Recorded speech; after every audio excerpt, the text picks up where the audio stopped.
मेरे प्यारे बच्चों, मैं डॉक्टर सतीश कुमार सिंह आप सभी का स्वागत करता हूं हिंदी विद डॉक्टर सतीश।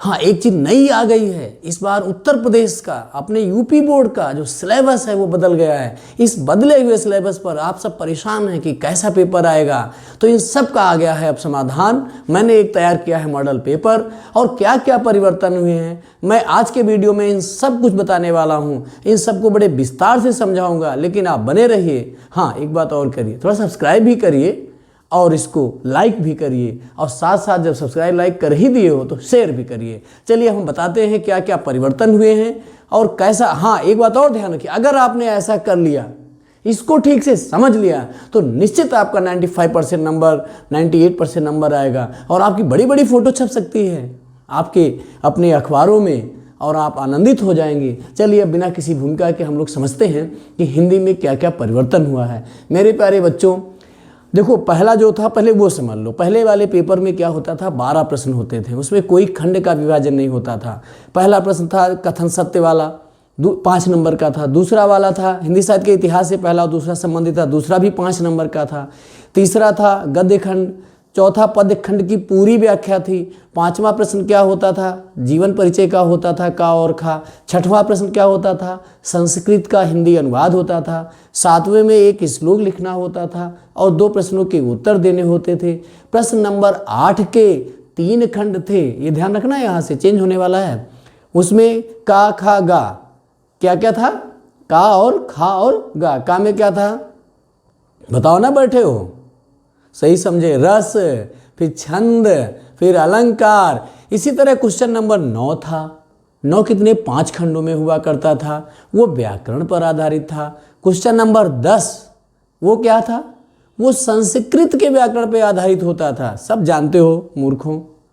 और क्वेश्चन नंबर 11 आपके खंड काव्य पर, देखिए आप जिस जिले के हो, मूर्खों माने आप अच्छे बच्चे हो इसलिए केवल कहा गया है, उसको बुरे सेंस में नहीं लेना है। और क्वेश्चन नंबर 12 आपका निबंध होता था। इस तरीके से आप 12 प्रश्नों के उत्तर देते थे। लेकिन इस बार हो गया है परिवर्तन। क्या परिवर्तन हुआ है आओ समझें। इस बार का जो पेपर होगा वो 2 खंडों में बटा होगा।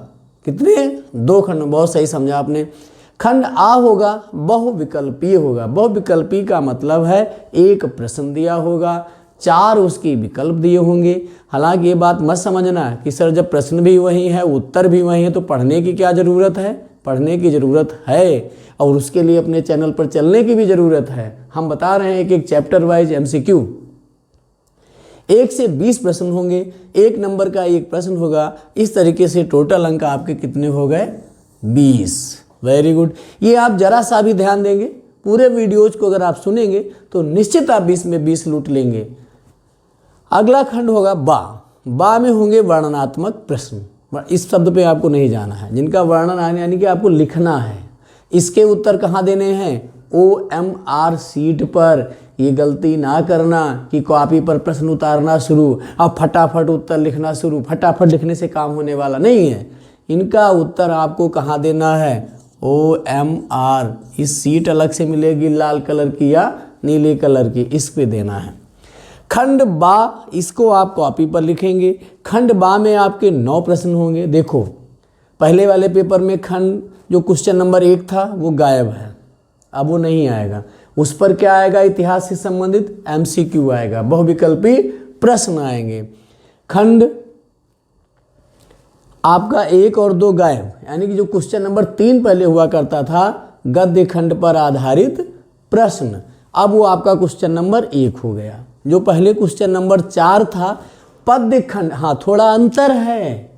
पहले उसकी व्याख्या काव्यगत सौंदर्य लिखना होता था, अब इस पे क्या होगा, कोई रेखांकित होगी 2 लाइन, उसकी आपको व्याख्या। हाँ एक चीज़ और बता दें, मैंने मॉडल पेपर भी बनाया है, वीडियो छोड़ के नहीं जाना है। पूरे मॉडल पेपर को पूरे वीडियो में दिखाया जाएगा और उसका जो कमेंट बॉक्स है उसके आप उस पर PDF भी पड़ी होगी, उसे आप देख सकते हैं। पद्य खंड की अब व्याख्या नहीं करनी है, इस पे आधारित प्रश्नों के उत्तर देने हैं और रेखांकित अंश की व्याख्या भी, यानी कि 4-5 लाइनों में कहीं 1 लाइन की व्याख्या करनी होगी। फिर देखो जो तीसरा प्रश्न है ये पहले 6ठा हुआ करता था, संस्कृत गद्यांश दिया रहता था, पता ही है, उसका हिंदी अनुवाद करना होता था और साथ ही अथवा एक कोई श्लोक दिया रहता था उसका। लेकिन इस बार बोर्ड ने बहुत सरल कर दिया है पेपर भैया। उसने क्या किया, गद्यांश को अलग दे दिया, कहा इसकी व्याख्या करो, और वो भी 5 नंबर पूरे। 2 नंबर का संदर्भ है, 3 नंबर का अनुवाद है, 2 और 3 कितने होते हैं? 5। बहुत सही बता रहे हो बेटा तुम। फिर चौथा क्वेश्चन उसी से तोड़ दिया, संस्कृत पद्यांश कर दिया, और इसका भी संदर्भ देना है 2 नंबर का और अनुवाद बताना है 3 नंबर का। यानी कि अब नंबर नहीं कटने वाला। पहले 6 नंबर में 4 से ऊपर नहीं मिलता था, अब वही 10 नंबर है, तो 10 में 9 पक्के। फिर देखो अगला क्या है मामला, स्वपठित खंड का, ये जो क्वेश्चन नंबर 11 हुआ करता था। यानी कि अब आपका क्वेश्चन नंबर 8 कट गया, क्वेश्चन नंबर 9 कट गया, क्वेश्चन नंबर 10 हट गया। ये 3 प्रश्न पर आधारित क्या बना दिया गया, MCQ। इन तीनों प्रश्नों को लेके और शुरुआती 2 प्रश्नों को लेकर के, तो 3 और 2 5 प्रश्न हटाए, तो 5 प्रश्नों को क्या बना दिया, MCQ। अब इस पे स्वपठित खंड का, मेरे प्यारे बच्चों, स्वपठित का मतलब ये कई जिलों में अलग अलग खंड का चलता है। जैसे बाराबंकी में मुक्तिदूत चलता है, तो हो सकता है लखीमपुर और सीतापुर डिस्ट्रिक्ट में मेवाड़ मुकुट चलता हो। इसलिए स्वपठित खंड का पर आधारित एक प्रश्न करना है और 3 नंबर का है। अब देखो प्रश्न नंबर 6, जो कभी 5 हुआ करता था। एक लेखक की जीवनी, लेखक का मतलब है गद्य खंड से, एक लेखक की जीवनी, शायद उसमें अब एक ही रचना लिखना है। बिल्कुल बढ़िया एकदम, केवल MCQ तैयार करिए आप लोग चैनल पे आके। और खंड खा, एक कवि की जीवनी और एक रचना, ये भी बहुत बढ़िया है। सारी जीवनी अगर आप चैनल पर हमारे देख रहे हैं, पढ़ रहे हैं, समझ रहे हैं, तो जीवनी भी तैयार हो जाएगी और रचनाएं तो तमाम तैयार हो जाएंगी। क्वेश्चन नंबर 7 है, एक याद किया हुआ श्लोक। मेरे बच्चों, आप लोग क्या गलती करते हो यार, पेपर से ही उतार देते हो। पेपर से उतार दोगे, कोई अध्यापक इतना नासमझ नहीं होता कि उस पर नंबर दे देगा। उसको आपको अपना याद किया, वो भी नहीं, दूसरा श्लोक कोई भगवान वाला लिख देते हो, तुम लोग बकर तुमने महाकाय सूर्य कूट, वो सब नहीं लिखना है। आपको अपना श्लोक लिखना है किताब का। अगला प्रश्न नंबर 8, संस्कृत के 2 प्रश्न और उनके उत्तर, जो कभी पहले 7 के ही खंड हुआ करते थे। इस तरह ये बहुत पेपर आसान हो गया है। और बच्चा जो लास्ट प्रश्न होगा क्वेश्चन नंबर 9, हाँ एक बात ध्यान रखना है, पहले ये निबंध 6 नंबर का आता था, उसमें 4 से ज़्यादा नहीं मिलता था। अब निबंध कितने नंबर का है, 9 नंबर का। बहुत सही समझ रहे हो बेटा तुम। तो 9 नंबर में अगर आपने 3 पेज अच्छे से लिखा है, तो आपको 9 में 8 नंबर 7 नंबर मिल जाएगा। बिल्कुल आपकी फ़ोटो छप जाएगी, बढ़िया मस्त हो जाओगे, मिठाई उठाई भी घर वाले ले आएंगे। अब मेरे प्यारे बच्चों, आप लोगों की समझ में आ गया होगा कि कैसे पाएं 100 में 100। बड़ा आसान है, इसे आपने समझ लिया। हाँ एक बात और बता दें, मैंने इसको पूरा पेपर बनाया है, मॉडल पेपर, जिसको बोलते हो आदर्श प्रश्न पत्र। अब नए पैटर्न पर कैसे आएगा पेपर, हम कैसे पाएंगे नंबर, उन सबको आप देख सकते हैं नीचे जाके। कहाँ नीचे, कहीं वहाँ घर के नीचे नहीं जाना है, उसी में डिस्क्रिप्शन बॉक्स में जाना है, और वहाँ आपको मिल जाएगा पूरा पेपर। और हाँ एक बात और, आपकी जो परीक्षा की तिथि है वो बोर्ड ने निर्धारित करके पेपर में प्रसारित कर दी है। आप सब जान गए होंगे, लेकिन हड़बड़ाने की ज़रूरत नहीं है।